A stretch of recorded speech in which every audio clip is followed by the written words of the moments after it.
Hi everyone, and welcome back to Crochet by Shawn. If you're new here, we're so glad to have you. Don't forget to hit the like button, don't forget to hit the subscribe button. And today I want to let you in on a little secret on how to have consistently uniform stitches. Just like this. So grab your favorite yarn and your favorite hook, and we will get started. There is a little secret to it. It is not hard. We're just going to chain 12. 4, 5, 6, 7, 8, 9, 10, 11, and 12.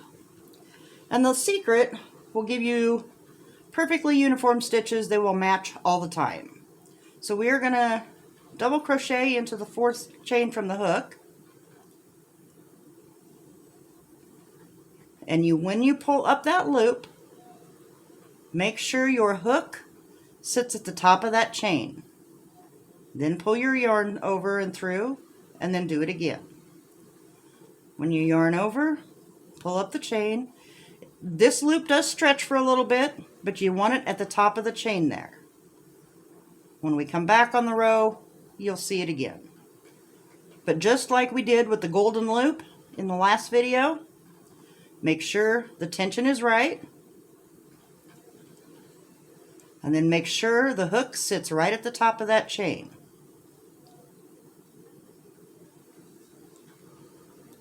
The hook right at the top of the chain when you pull up that loop.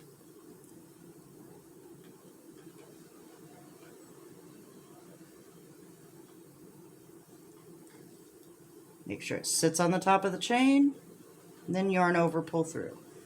And you can tell I'm using all 3 secrets here. So I'm turning the hook and making it work for me. This sits at the top of the chain, and I'm using my golden loop. So they all work well together. Make sure the hook, it's just the size for right above there.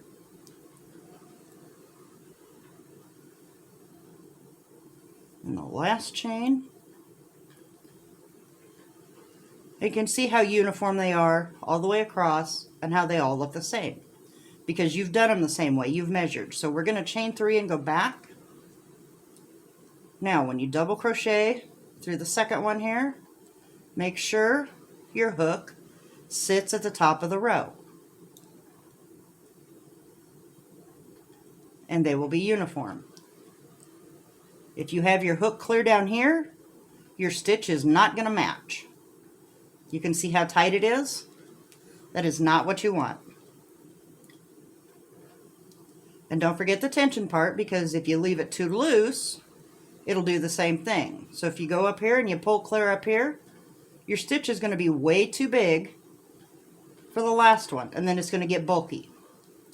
So this is why you want to leave it at the top of the row, because your stitches will be all the same size all the way across every row every time. Right at the top of the row. The chains are a little different because they do stretch.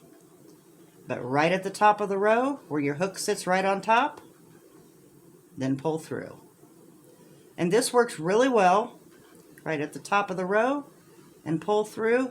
It works well for a front post or a back post too, because you don't have to change what size you're doing with. If you're going to do it down here, it's going to be too short, but pull your hook up a little so it sits on top of the row, and you can do the same thing. And the stitches are even. And that's with the front post. Make sure it sits on top of the row, not clear under, not clear up here, but right on top of the row, and pull through. Right on top of the row, and pull through. And you should notice a difference in your stitches the whole time, because they will be more even, they will be the same size all the time. Thanks so much for joining us today, and we will see you next time. Thanks!